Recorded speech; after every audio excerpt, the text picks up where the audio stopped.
In this weekly AI news recap, we're going to talk about a small but very needed update to NotebookLM. We have some new information about what's been going on with Anthropic's Fable, a really cool new feature for Gemini called Study Notebooks, and ChatGPT is now better than ever. My name is Paul J. Lipsky, and every week I make an AI news update video just like this one where I talk about the stuff that regular people actually care about. We're not coders here. We just want to know what's happening in the world of AI. If that interests you, make sure to subscribe. This first one is a quick one, but it's a really nice update to NotebookLM. So as I'm sure you know, inside of NotebookLM, which is a tool you can use to organize different research topics that you're interested in, after you create your notebook with all the sources in it, over here on the right inside of Studio, you can create all these assets. And one of them are these flashcards. After you generate the flashcards, this is what they look like. And so you can quiz yourself on the information inside your notebook. Now, in the past, you weren't able to edit these, but now you can. So if you click on these three dots on the top right of any flashcard, you'll see a new button here that says Edit Flashcard. And you can come in here and make any changes either to the question or to the answer. And then once you have it the way you want, click on Save. Or if you just don't want the flashcard at all, you can click on these three dots and delete the flashcard. It'll just delete that one card and leave all the others. Once you're happy with it, you can click on the share button on the top right and share it with your friends and family if you want. So it's a small update, but it's really nice and it was long needed. Next, let's talk about what's been going on with Anthropic. We'll start with an update on Fable and Mythos. Anthropic has been very quiet about what's happening with these models ever since they removed access to them a few weeks ago. For those of you who may not know, the US government told Anthropic they had to effectively cut off access to their latest model, Fable, to the entire world. Anthropic has been working with the US government, trying to get it back ever since. Rumor has it the negotiations are going better now that the CEO has stepped back from negotiations and they've replaced him with the co-founder, Tom Brown. So nothing definitive yet, but it does appear we are moving in the right direction, and hopefully we'll be able to access Fable again very soon. Moving on from Fable for now, there are some rumors that the mobile version of Claude CoWork is going to get much better. I'm a huge fan of Claude CoWork. If you follow my channel, you know that. This is an app you download onto your computer. It's a Claude desktop app, and it includes CoWork, which can access local files and folders on your computer. The problem is, if it's running on your computer, you don't have access to CoWork from your phone. So they invented this thing called Dispatch. This has been out for a few months now. It's a way to access the Claude CoWork that's running on your computer. But the way it exists right now isn't great, to be honest, because it's one long conversation. It makes it very difficult to multitask with Claude CoWork. The rumor is that's going to get better.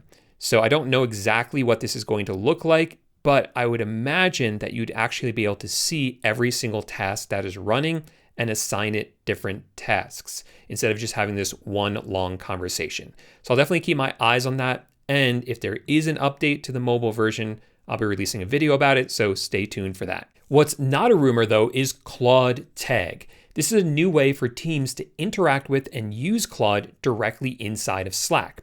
So basically, you are creating a Claude account for your team inside of Slack. So you can message Claude directly inside of Slack without having to open up a different app, and it will start executing on the tasks while you focus on other things. So we can see an example of that right here, where Nadia asks Claude to schedule something out for her, and then it goes and does that.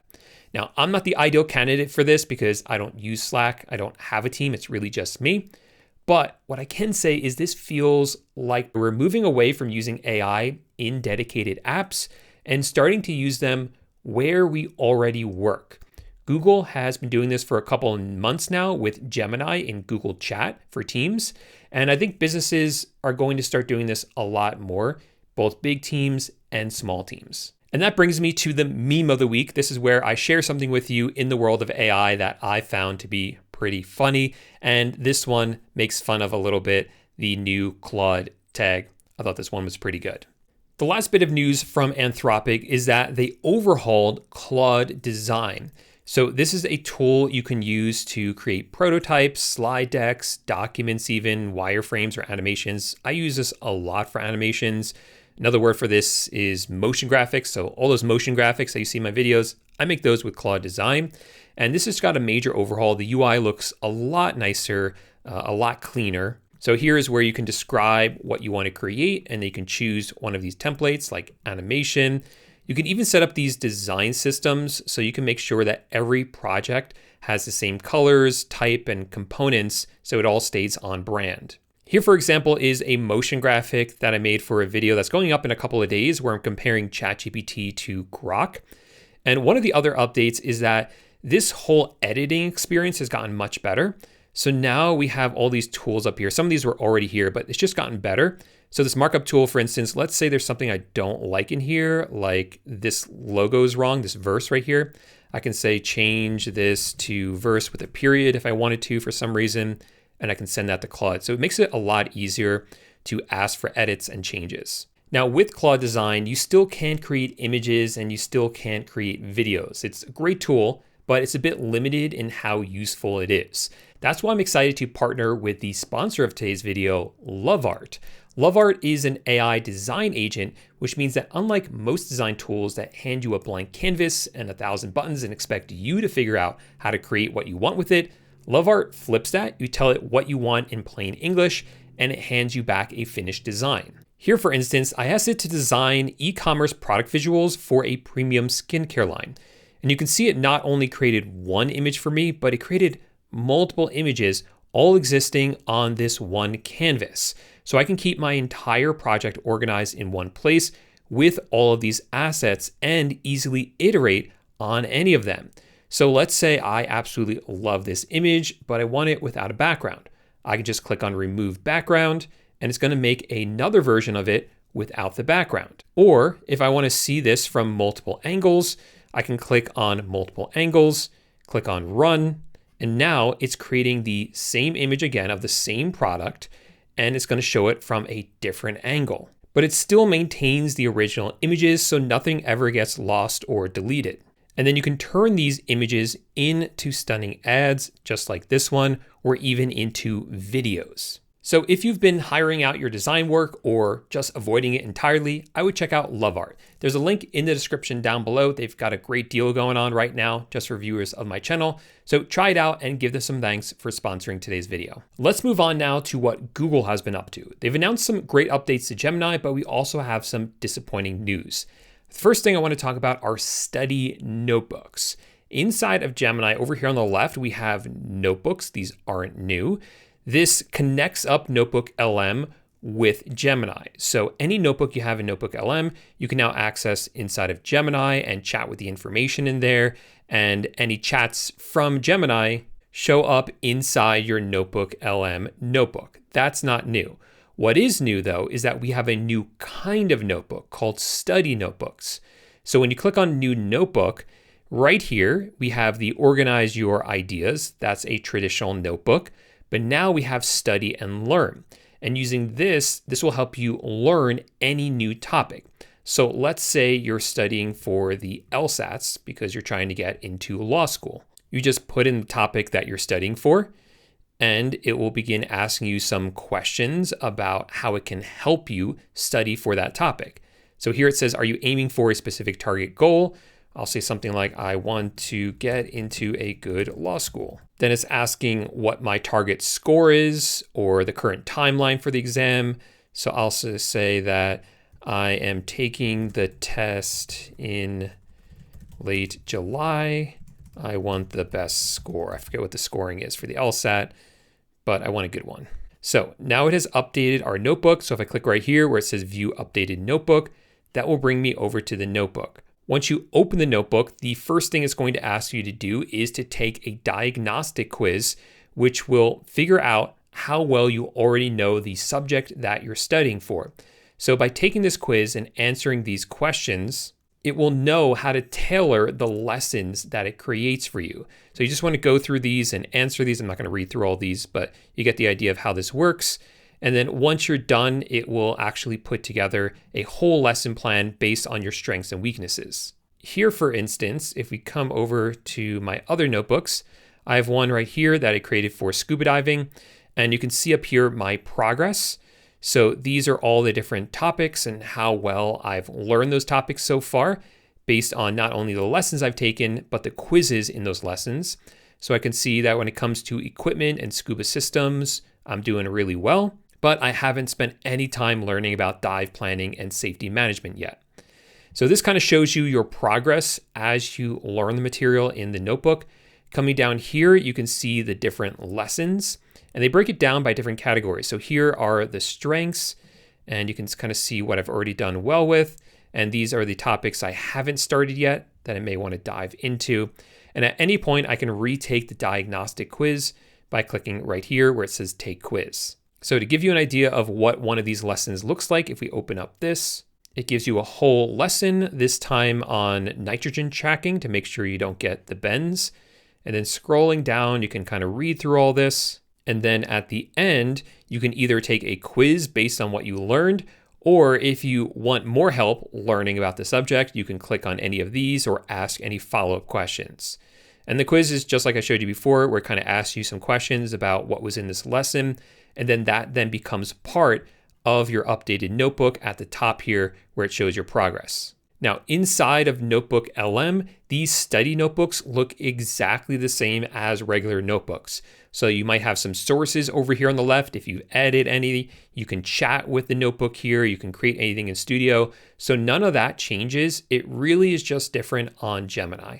The next update to Gemini is for Gemini in Chrome. So if you click on the top right in Chrome where it says Ask Gemini, this is, of course, a place where you can access Gemini from anywhere, assuming you're in Chrome, or ask it questions about the tab that you're on.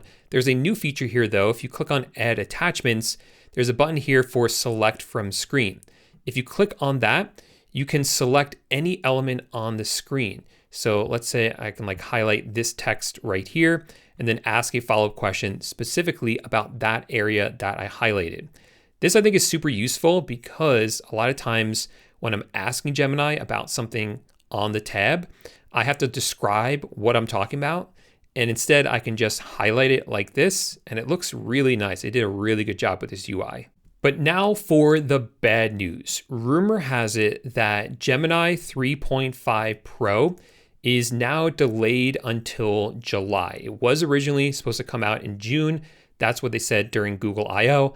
Obviously, it's the end of the month. We don't have Gemini 3.5 Pro yet, but it should roll out next month. This is a perfect time now for the prompt of the week. This is where I share a prompt with you that you can then use yourself, a prompt that I found to be pretty helpful. So this one actually comes to us from Gemini or from the Gemini team, and they suggest using Gemini, but I'm sure you can use any AI for this, to build a jet lag strategy. It's able to, the reason this works so well with Gemini is because it connects up with Gmail. It can quickly grab your flight information, build a custom sleep schedule based on your time zone, and add it right to your calendar with helpful reminders. So I'm flying out myself in a couple of days for a short trip, and I think I'm going to take advantage of this jet lag strategy. OpenAI also has some new updates that are nice, and similarly, we have some disappointing news from them as well. So the first update is to their instant model. They have said that they have rolled out an update for it. It is now smarter, more intuitive, and very fun to chat with. I've been testing it out a little bit. I don't tend to use instant. I usually use medium or high when I'm using ChatGPT, but I can say that it feels better than it did in the past using instant. The nice thing about that is that instant is fast, and now it's much better than it was in the past. So if you just want to have a quick conversation, it's a lot better. However, the bad news is that GPT-5.6, which was rumored to come out, I think a couple of weeks ago at this point, has still not come out and has been delayed and is likely going to come out in mid-July. So we'll have to wait for that new model for at least a couple of weeks, it seems like. Let's now talk about the AI gadget of the week. This is where I talk about a physical device that either has AI in it or incorporates AI into it. This week, we have to talk about the new Meta glasses. So Meta AI glasses have been out for a while. They did a partnership with Ray-Ban in the past. So we've always had these Ray-Ban Meta sunglasses for a while, both Gen 1 and Gen 2. And now they've come out with new styles. So we have the Kylie Jenner style. This is a partnership with Kylie Jenner, obviously. We have the new Adventurer, and we have the new Fury. I personally really like the Fury. I think those ones look the best. And the other nice thing is that they're cheaper. The Gen 2 Ray-Ban Metas are $379, and these new Furies are only $299. So there is a discount for those more like unbranded ones. Now I have the Wayfair, the Ray-Ban Meta Gen 1 sunglasses, and I think they're okay. You know, they're pretty ordinary looking. They don't look too bulky. You can definitely tell they're like a little bit chunky, but they're not too bad when you consider how much tech they packed in here between speakers, a camera, the AI assistant, microphones. There's a lot in here for such a small frame. But I tend not to use these a lot, mainly because it's Meta, right? There's definitely some privacy concerns with that. And I don't love the Meta AI. And so I just find myself not really using the AI all that much, especially when I have access to Gemini on my phone, Siri now, ChatGPT, Claude. So these usually end up just sitting on my shelf, to be honest. So we had some nice updates this week. I really like those study notebooks inside of Gemini. I like the new update to ChatGPT. But in terms of the models, it's a bit of a disappointing end to the month of June. We don't have a new Gemini model. We don't have a new ChatGPT model. We're still missing Fable.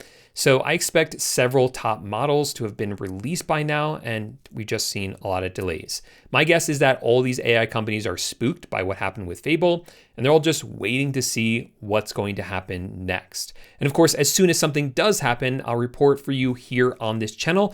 If you want to make sure you don't miss out on all the important AI news that actually matters for you, make sure to subscribe to the channel. And if you enjoyed this video, please give it a thumbs up. Thanks so much for watching, and I'll see you in the next one. Bye for now.